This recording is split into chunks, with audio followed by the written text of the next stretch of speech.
If I turn it on, it should work.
Good evening.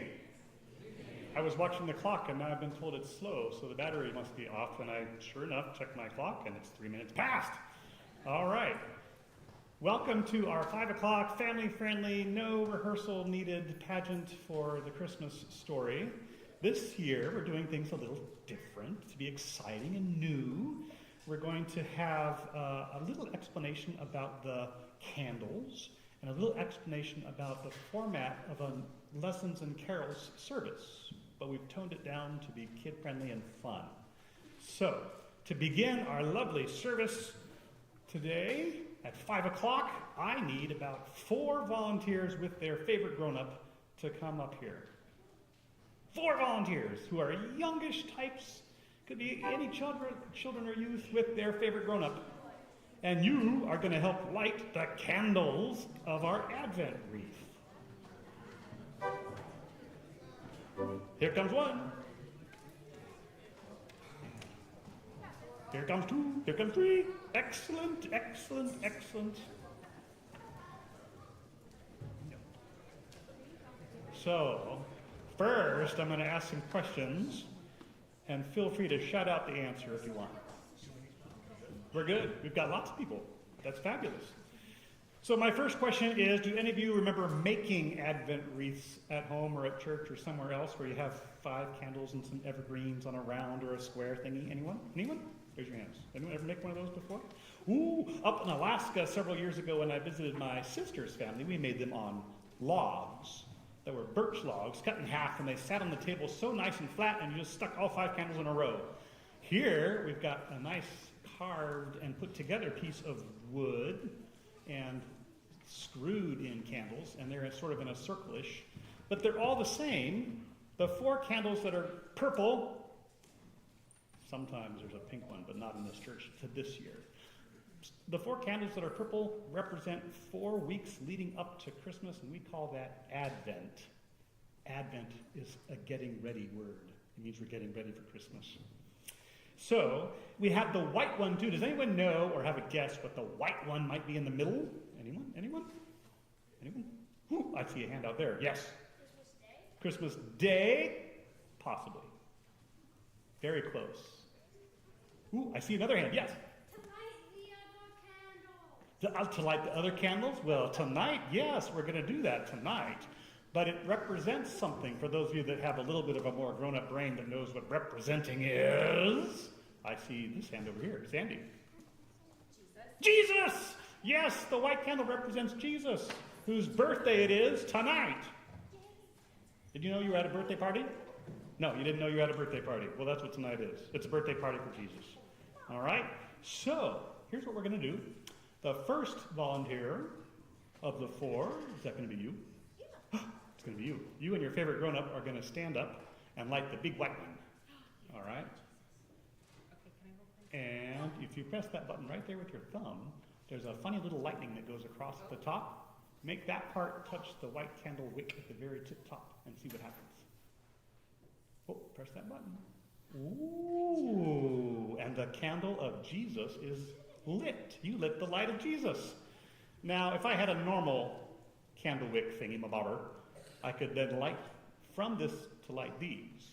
Would you like to go get our candle lighter? And we'll have Timothy show you how to do that, the next person. Who's going to be next?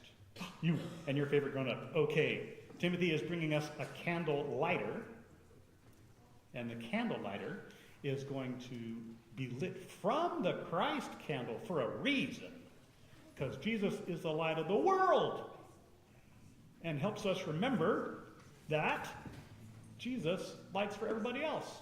Our first purple candle is the candle of hope, and Jesus brings us hope. Look at that candle lighter thingy. Isn't it cool? I never learned the real fancy name for that. I think it's just called a candle lighter. I'm not sure. There you go, and snuff it out. Perfect. Who's going to be the next one? You and your favorite grown-up. Excellent. Thank you, Coraline. Thank you, Lucy. And I didn't know your name. What's your name? Emma. Thank you, Emma. And you're going to light that with the Christ candle, and you're going to light the second purple candle, which is the candle of peace. Ooh, yeah, good job. All done with that one. Who's the third? I see two someones.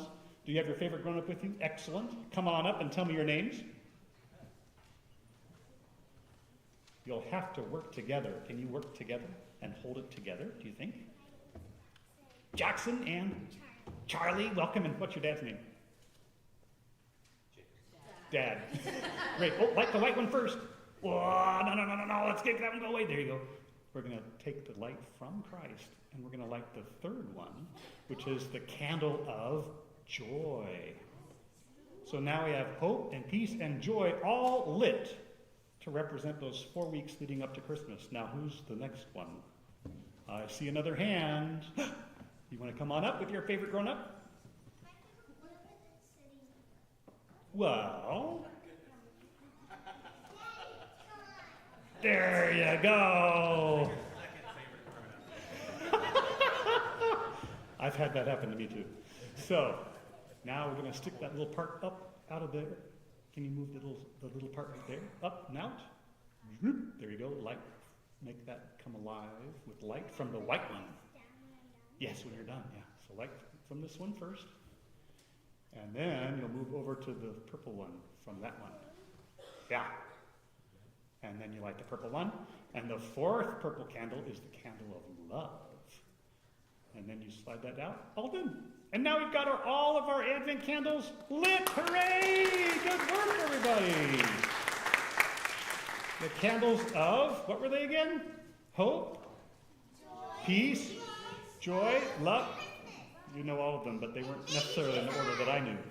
And Jesus lit all of them to help us remember the joy and the hope and the peace and the love that we get to share with the world when the world needs it so much. You guys are welcome to sit back in your benches, and we'll have some more volunteers for the next part. Excellent work. Are there any words to repeat on the screen up there, Lou? There are. Oh, that's a hymn. We're going to do that in a moment.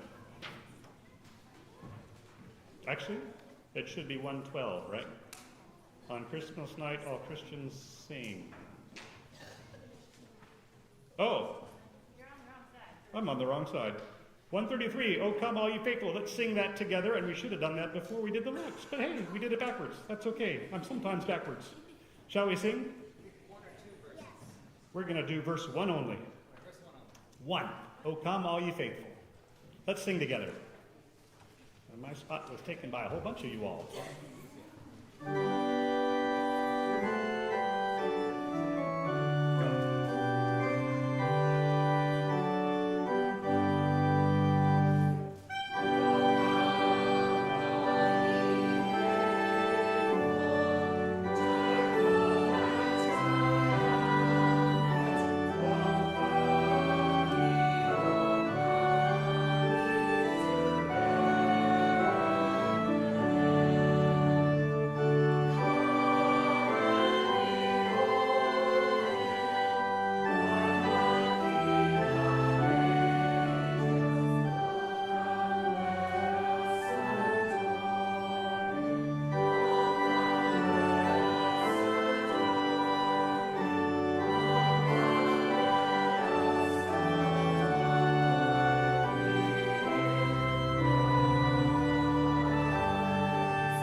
Again for a little bit. I'm going to check a look and see what pops up on the screen if we have the little words that we should have read. Are they going to pop up next? Maybe? You have these in your hand? No. After that one. After that one. Our first candle is the candle of hope. The light of hope shines in the darkness, and the darkness has never put it out. That was the first one we did, right? And so we say, we light this candle for hope. Our second candle is the candle of peace. This candle glows with a calm steadiness that centers our minds and bodies and hearts on Christ. We light this candle for peace. Our third candle is the candle of joy. This candle sparks praise in our souls, for Christ is with us and has been with us ever since Mary replied to the angel, I am the Lord's servant. One of you is going to be married pretty soon. Let it be with me just as you have said. And we reply with, We light this candle for joy. Our fourth candle is the candle of love. This candle reminds us that Jesus is love. He is with us always and loves us unconditionally through all the events in our lives, in birth and in death and in joy and in sorrow. When we reply with, we light this candle for love. Fabulous. And this was backwards. See, we did the light of the Christ first, and I wrote it on the back of this wrong. I sometimes make mistakes. So, we lit the Christ candle already, and we light this candle for the Christ child, right?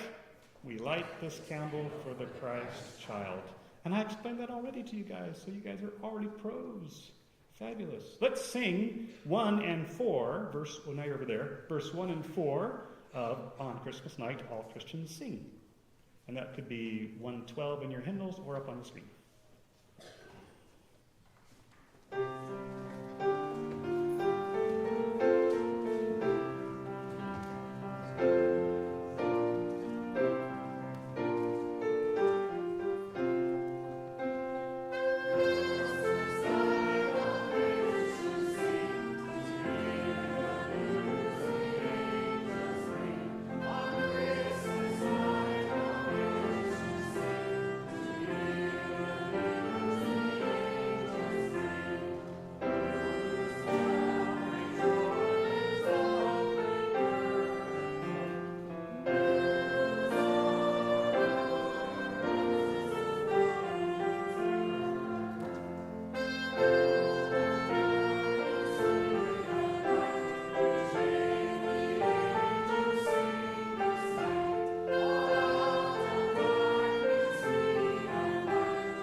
So the story of the 9 lessons and carols comes from a long time ago, and some of the grown-ups have very good memories from history.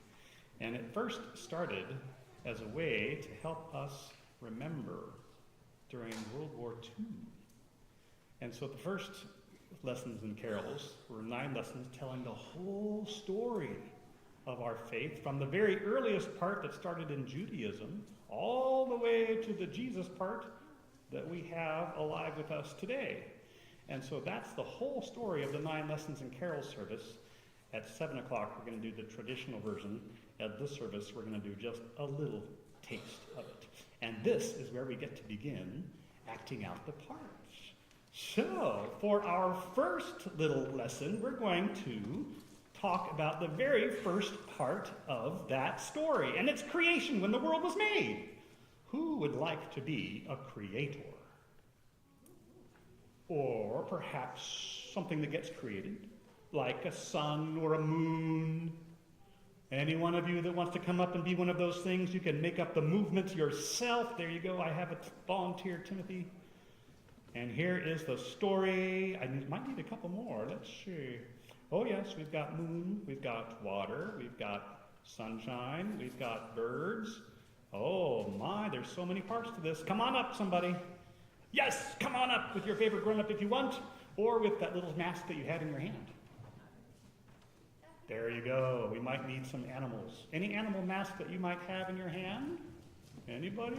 If you want to grab one real quick, they're over in the box over there, I think, in that little corner room. Some of you have some. Oh boy, here comes some. I see animals coming. So exciting.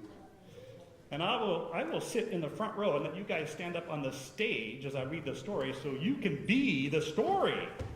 Okay? You get to be the story while I read it. And you can make up the movements yourself. The first lesson is about creation. Before God created the world, there was nothing at all except God. On the first day of creation, the wind of God blew. Who can make a wind sound? Oh, there we go. And some movement for wind. Good. Wish, swoosh, swoosh. God said, then let there be light. Ooh, I see some light, some shining brights. Yes. There we go. And there might even be a cord for sun Thank you. That was lovely. And then God saw that the light was good, and then split. God divided the light and the darkness into day and night. Did you know that's why we have day and night? Because God split it in half like that? That's pretty cool. All right.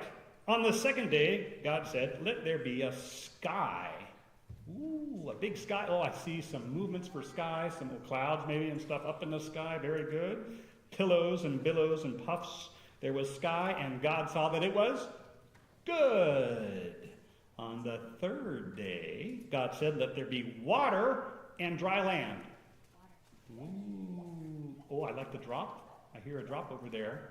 You know, there's a way that you can make a storm, and maybe we can get the whole congregation to help us. Do you know how to do this? We're going to start over here snapping. And if I come next to near you in this sort of vertical line, do what I do.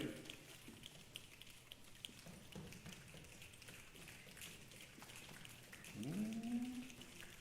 I'm hearing the drops. They might get even bigger.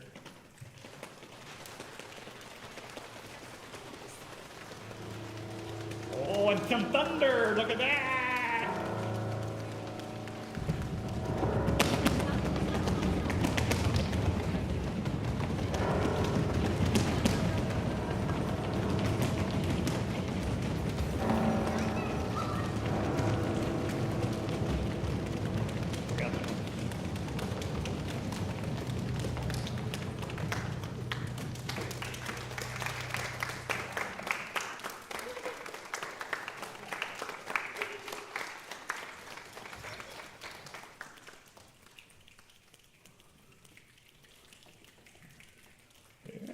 You guys made a good storm.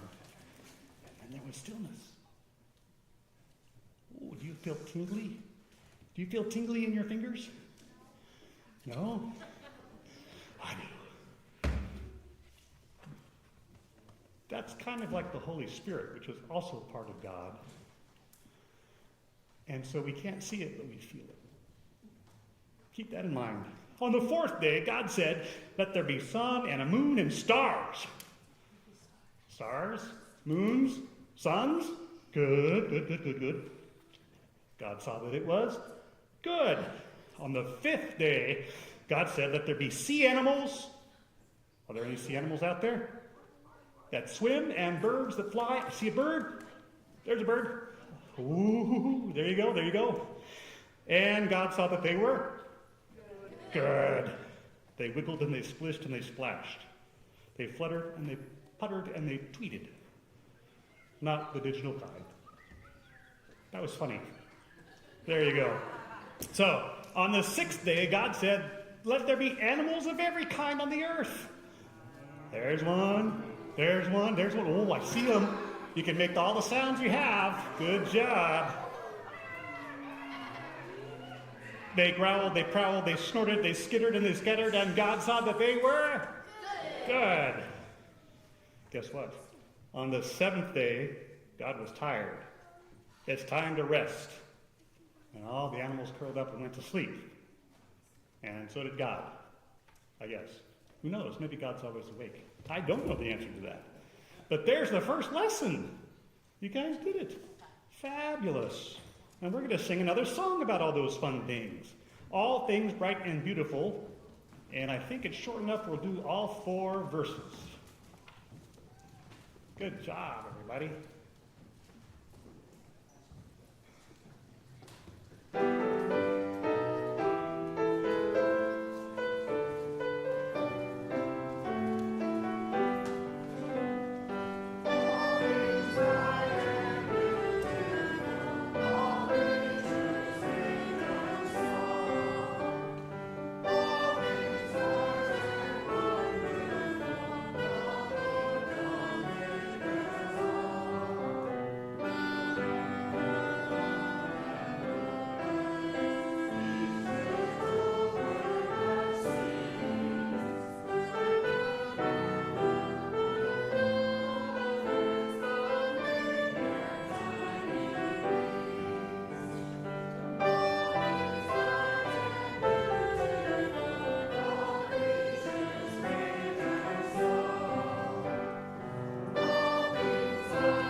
Who's ready for another story?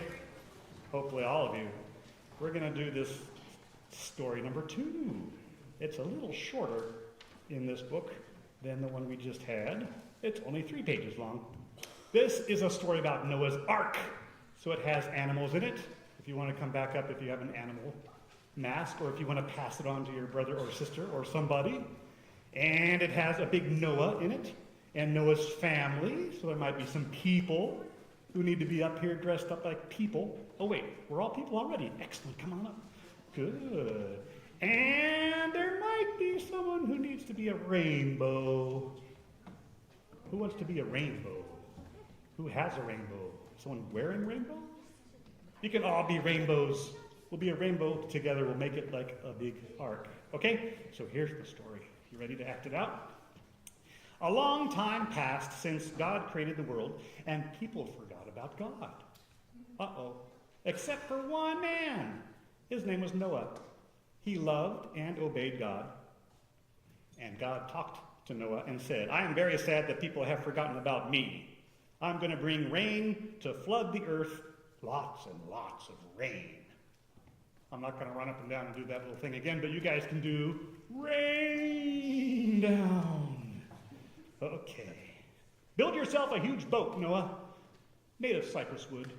And Noah did what God said and made a big, big boat. So big that all of you animals could fit on it, like the stage there. Wow.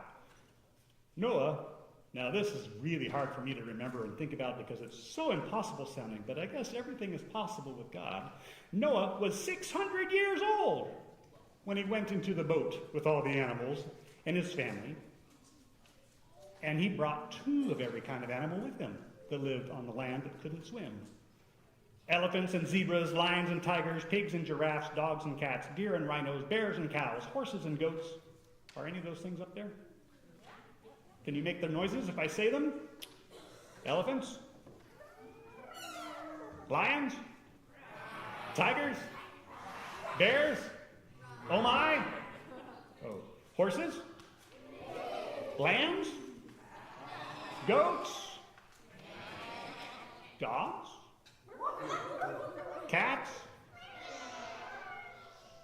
And Noah shut the door with all of them inside. Can you imagine what that might have been like? Apparently, one of God's miracles happens and they all got along. Inside the boat, they made their noises. The lions roared, the dogs barked, and I guess there were some birds that couldn't fly forever. So they came in, sat on the rafters, and chirped. Good job, chirping birds. It was stuffy and stinky. It was muggy and hot. On the outside, it rained and it rained. On the outside, it rained and it rained. Oh, there's all the rain out there. Yes, yes. It rained big, giant drops. And little baby drops. You guys figured this one out real well. And the water came up and up and up. And the water splashed on the sides of the boat and pushed it up and down for 150 days. And Noah waited and said, oh wait, he didn't say anything yet. Noah waited and waited until God said to Noah, come out of the boat, you're about to land. You and your wife and your sons and their wives, and they can all come out and come off the boat with all the animals. So I guess they landed on something. What do you suppose it was? Land. Who said that? You're absolutely right. It was land. They put their feet on dry land. They ran and skipped and jumped. They twirled and danced. I guess the animals did that too. Can you twirl and dance? Excellent. Twirl and dance. Run on the dry land. And they thanked God for the land, and God blessed them. But Noah's family grew and grew. The animals and the birds and the creepy crawly things filled the earth again. And then, here's the fun part. You have to make an arch. Low to high to low. Can you do that by their heights? Let's see. The high one's in the middle. The lowest one's on either side. It was a rainbow painted in the sky to remind everybody that never again would there be so much rain that it would cover the whole earth. That's pretty good. I suppose you could do that Kermit the Frog song about rainbows. Rainbow Connection? Maybe not. I didn't put it in the program. I should have thought about that. Excellent. And that's the second story. Whenever you see the rainbow in the clouds, remember God and the promise that there will never be another drowning event on the earth. And all the animals went away into their lands. All right. Yay! Let's do verse 1. Verse 1 of God of the Sparrow, number 22.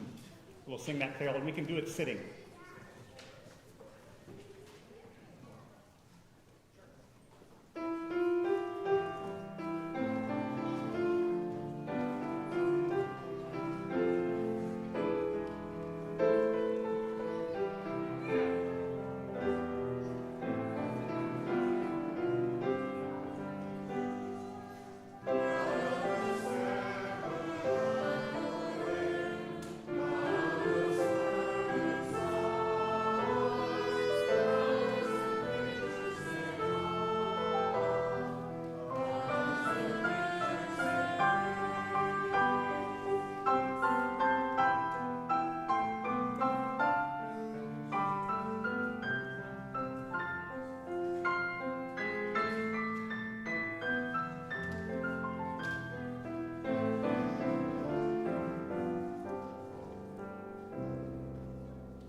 During this third story, we jump a whole 100 years, more like about 400 years or so, maybe even 1,000 years.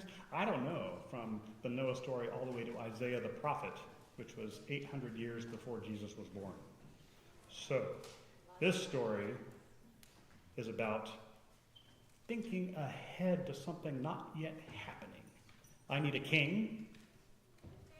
I need a prophet. Who wants to be a king and a prophet? Dressed up all fancy. The hat on the head. You've got a hat on your head. Oh, I see another hat on the head over there. You want to be one of those? A king and a prophet? You could be a prophet. There we go. Okay. And, of course, there might be a bunch of people that the prophet will have to go talk to once the king says, not interested. Can you do that? Excellent. Okay. You going to be the prophet? Good. I'm going to read the story. Oh, here comes another prophet and some other people. King Ahaz. Who's king? You. King Ahaz, the king of Judah, would not listen to God. He wanted to become friends with people from another country who didn't believe in God. And God knew that this was a bad idea because the people in the other country really wanted to hurt King Ahaz and all the Judean people. God warned, God pleaded, and King Ahaz would not change his mind. No. He wanted his own way. Ask me for a sign, God said. Then you will know that I'm your God. Then you will listen to me. And God sent the prophet. Who's the prophet? You. The prophet. Oh, two prophets. You could both be the same prophet. I'm sure it'll work. God sent a prophet to talk with King Ahaz, and Isaiah did what God asked him to do. His job was to be God's voice in person form. Isaiah warned King Ahaz that bad things would happen to him and his people if he did not listen to God. Isaiah promised that God would protect King Ahaz and his country if he listened to God. And God even gave King Ahaz a sign to look for, a child to show him the way. Ooh. Isaiah said a child would be born and live with the people. His name would be Emmanuel. And Emmanuel means God with us. The people would know how much God loved them, and they would listen to God. King Ahaz crossed his arms and said, nope. Who was Isaiah to tell him what to do? I'm the king. King Ahaz said. People listen to me. Why should I listen to you or your God, Isaiah? So King Ahaz did not listen to God. His crops dried up. There was very little food, and soon his country was taken over by others. Other people from the country north, the Israelites, did listen to Isaiah. They remembered God's promise and waited many years for God's sign, Emmanuel, to be born. There you go. That's the third story. Thank you, guys, for helping that one. Very good. We're going to do verse 1 of O come, Emmanuel. Oh, you want your spot? There you go. I'll scoot over here again. O come, Emmanuel. Verse 1.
This is another prophet, the same one, but several decades later, he's got a long beard now, and he's going to go talk to the Israelites again and give them a vision that he had from God. And this is what Isaiah says. Does anyone want to be Isaiah up here? Anyone? Isaiah? Very good. For those of you that will be back for the traditional lessons and carols, there will be a homily after this lesson at the 7 o'clock service. But here's the story for you all.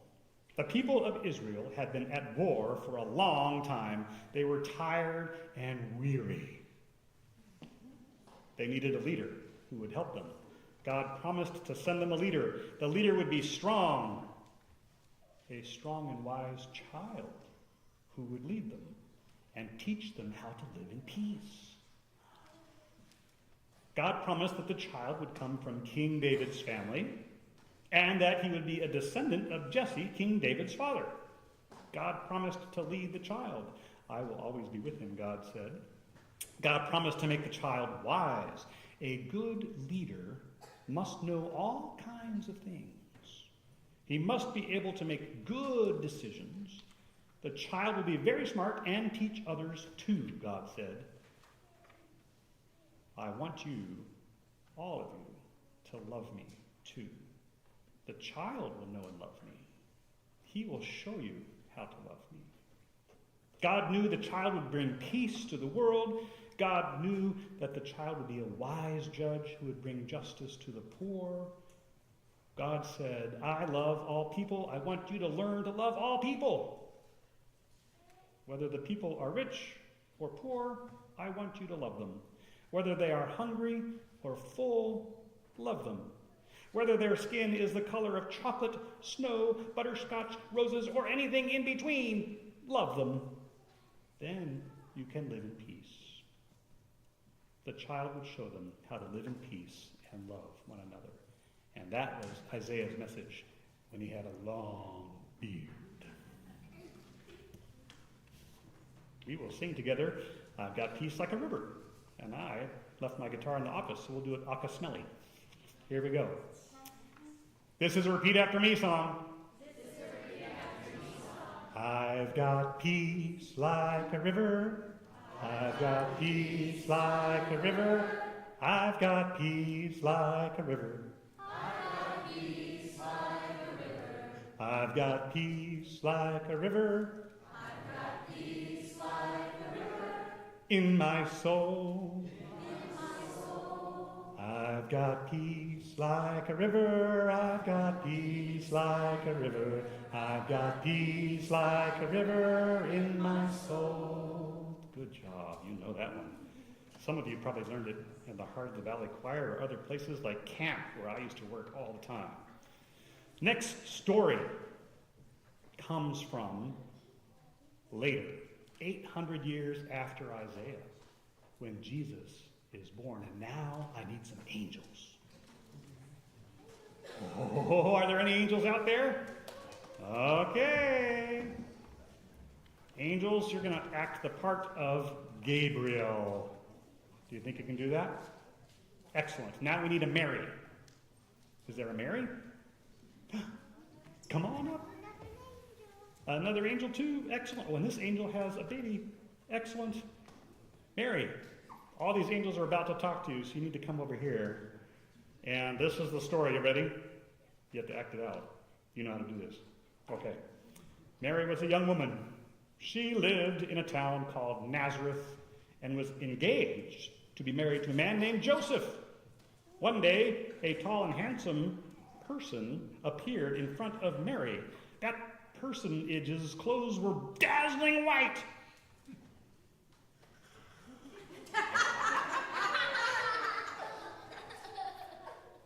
Mary knew this was supposed to be an angel. Hello, Mary, said the angel. God is with you. God is with you. Mary stepped backward. The voice scared her. Don't be afraid, he said. Don't be afraid. God sent me to tell you that you are going to have a son who you'll name Jesus. He's going to be very important to many people. And Mary answered, but I'm not married yet. How's this going to happen? The Holy Spirit will come to you. The Holy Spirit will come to you. Your son will be the Son of God. Your son will be the Son of God. And this is what Mary was thinking according to the story. The Son of God? My son? Mary thought about all these things. It didn't seem possible, but she believed anything was possible with God. Anything. So she said to the angels, I am God's servant. I'll do whatever God says. But her mind was racing. What is Joseph going to think? Would he believe her? Mary was nervous. All right, bite your nails. Okay, angels departed. And Joseph and Mary have a little meeting. I need a Joseph. Angels departed. That means they fluttered away. When Mary told Joseph about the angel and about giving birth to God's son, he did just what she was afraid he would do. He didn't believe her. He talked about not marrying her anymore. Mary felt so sad. I know you're middle schoolers, but pretend, okay? But she remembered what the angel said, and she trusted God. The next day, something wonderful happened. Joseph came back to Mary after having a crazy dream with other angels. The angels came to me, Mary, in a dream, he said. And the angel said, Joseph, don't be afraid to make Mary your wife. She's going to have a son, and you're going to name him Jesus. He's going to save people all over the world. That's the story. Mary smiled a big smile. She was so happy that tears of joy filled her eyes and trickled down her cheeks, and she felt Joseph's love again. I am not scared for you to be my wife, Mary, said Joseph. I will be with you, and we will name the baby Jesus. He's saying that to you, not me to you. Him to you. There you go. Good. All right. There's your story. You got that part now? Excellent. Let's sing My Soul Gives Glory to My God, verse 1 and 2, which is number 99, and will pop up on the screen. There you go.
So this next story is one that might be a bit more familiar to all of you this time of year.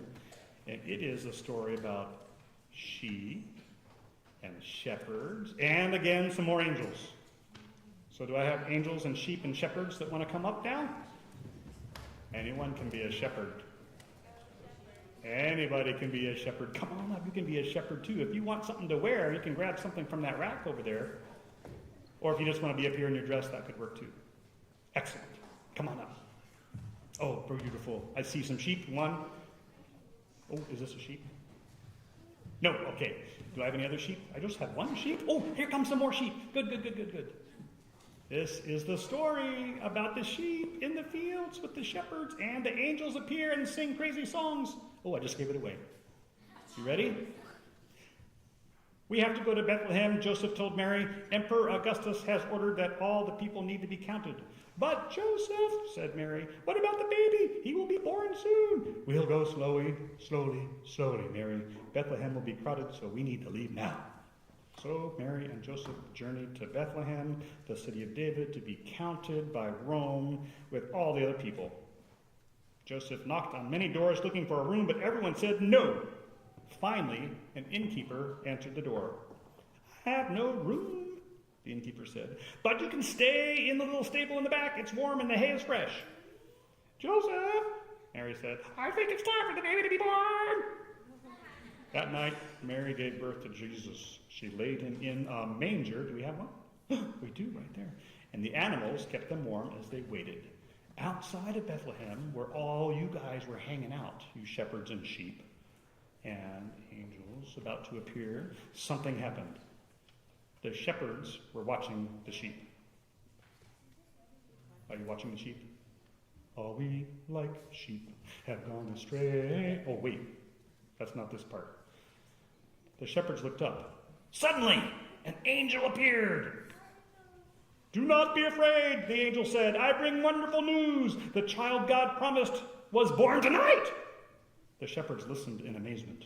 The twinkling stars seemed to echo each of the angel's words. Maybe all you can be stars out there. There we go. The twinkling stars, the angel said, go to Bethlehem. You will find the child lying in a bed of hay. And suddenly many angels filled the heavens and they sang together. Glory to God, glory, probably not in Handel's voice, but glory to God in the highest, and peace on earth. Oops, I started in the wrong key, didn't I? Let's hurry, one shepherd said. The angel said the child was born tonight. But what about the sheep? That's the all we have gone astray part, right? Let the angels watch the sheep, the youngest shepherd said. Yes, we'll let the angels watch them. And the shepherds happily hurried to Bethlehem to see the baby laid in the manger. Oh, it looks like a couple sheep came with you. Perfect. And that's the story that you guys probably remember about this time of year, right? There's the baby in the manger. There's the angels in the sky. And now there's shepherds watching the sheep. Kind of makes me want to say, bah, don't you? There you go. Yep. Very good. I heard that one. How many more sheep can say bah? Anyone? All we like sheep have gone astray. Okay. We're going to sing Away in a Manger, verse 1. Y'all want to step back to your pews until the next story, and we'll sing with the words up there again. Hello, little guy. Oh.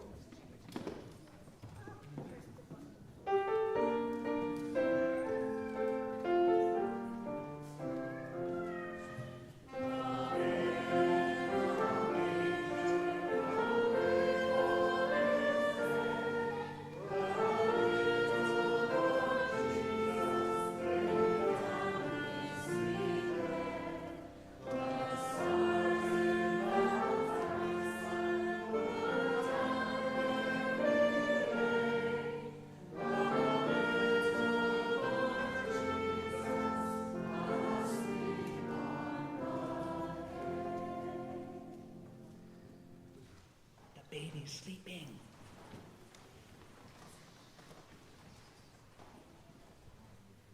So we're going to jump ahead just a little bit in the story. Lots of things have happened.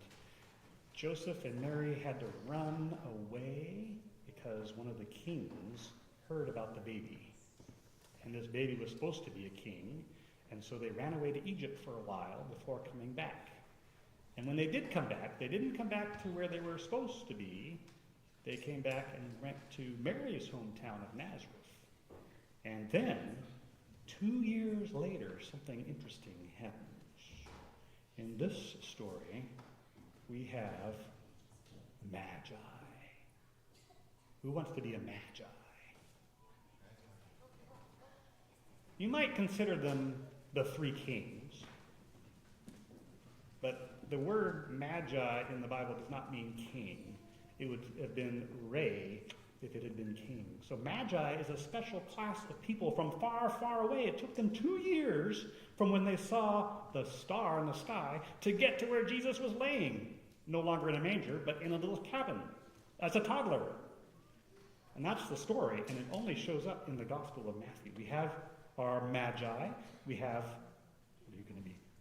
Another Magi. Excellent. Step right over this way. You too can join the ranks of the Magi with a little bit of learning and Zoroastrianism. I think. Prussia, yes. So, here we go. The story of the wise men, it says in this Bible. On a cool, clear evening, 3 wise men looked into the night sky and saw a bright star. Oh, The wise men had been waiting for someone important to come into the world. They were waiting for a king. They knew that the star was a sign from God. The star is a sign that the king has been born, the shortest one said. The store is a sign that the king has been born. Excellent job. We should follow the star and find him, the tallest one said. Maybe you. And the middle one said, I'll pack our bags. Excellent. They left their homes and traveled far to meet this new baby king. They wanted to worship him and give him gifts. Along the way, they stopped and visited King Herod, the ruler of the land where Jesus was living. We are following the star to find the baby king, they told King Herod. Do you know where he is? Now, who wants to be a King Herod? You have to have a really nasty, misty smile. Nasty smile. Look as scowly as you possibly can. When King Herod heard that the baby king had been born, he was afraid. He thought the baby would grow up and take over. Then King Herod wouldn't be king anymore. Sounds suspiciously like politics. He pretended to be nice. Herod told the wise men, I would like to meet the new baby king. Why don't you go find him and come back here and tell me where he is? Then I can worship him too. The wise men kept following the star. You might walk around the other side of the baby. And they finally found Jesus, Mary, and Joseph in, not Nazareth, Bethlehem. They must have moved back, according to this Bible. They were quiet, so they wouldn't wake baby Jesus. Now, wait a minute. Oh yes, this is the Spark Story Bible. It doesn't quite get all the scriptures correct. You have to come back to the next service for this part. They were quiet. They knelt beside the baby's bed. They kissed his little cheek. Sleep well, little one, they said, and they left him gifts of gold, frankincense, and myrrh.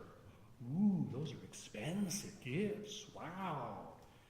They were very expensive gifts. They were the gifts fit for a king. And later, the wise men decided it was time to go home. They were planning to tell King Herod all about it because King Herod ordered them, but I need an angel. Angel? The angel came to the wise men in a dream and told them, don't go back that way, go back by a different way. So they left by another road to go back to their place. And so they left, not telling King Herod where they found Jesus. And off they go. Jesus was indeed a new baby king who surprised the wise men and frightened King Herod.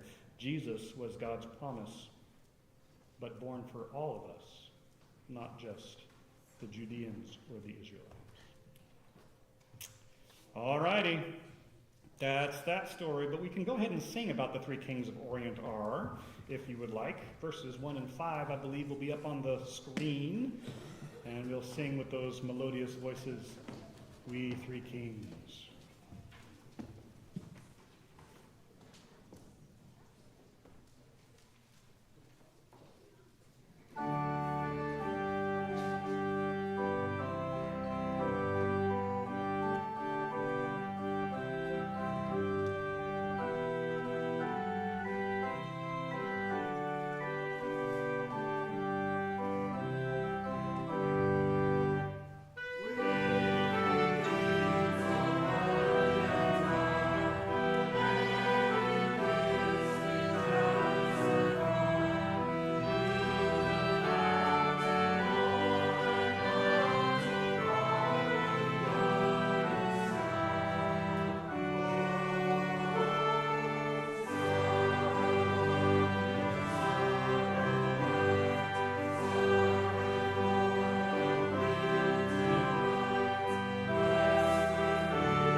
And here's my second mistake. I do make mistakes. In this particular story Bible, we have escaped to Egypt after the Magi come. So, following the storybook Bible version, we're going to do the 9th lesson, which is from Matthew 2, and it's escape to Egypt. Joseph's eyes popped open in the middle of the night. Joseph, where are you? Boing! Angels, where are you? A shiny angel brought Joseph God's message in a dream. Jesus is in danger! King Herod doesn't like the baby king. He doesn't want anybody to be a king except himself. You must take Jesus and Mary to hide in Egypt. So, ready, set, go. Joseph, Mary, Mary and the Jesus. I guess you take the baby this time. Ready? They took off as fast as they could in the middle of the night. And they went to Egypt, and God was with them and kept them safe. All right, good job, angels. Now you got to go have a dream over there with them. All right. Later, Joseph had another dream. Go back to Israel, the sparkly angel said. It's safe now. Ready, set, go. The family came back to Israel. God was with them, and God kept them safe. And then Joseph had a third dream. Move to Nazareth, the bright angel said. Ready, set, go. Joseph, Mary, and Jesus hurried to Nazareth. And Jesus' family made a home there. God was with them. God always kept them safe. And that's the 9th lesson of our abbreviated, non-traditional lessons and carols for the evening, with some odd order of scriptures, based on the Storybook Bible from Spark, which you're welcome to check out of our library anytime if you'd like that perspective at home. We're going to sing Joy to the World, all the verses, number 134, and after that we're going to hear the ringing of the bell, and you are free to take the wiggles and go home and set up some stockings somewhere. Yay! Joy to the world, everybody. Stand up and sing.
actors and actresses, give yourselves a round of applause and a big bow right where you are. Good job, everyone. Good job, good job, good job. I hope you all have a merry, merry Christmas. Enjoy the evening and the festivities that follow. Peace. Go in peace.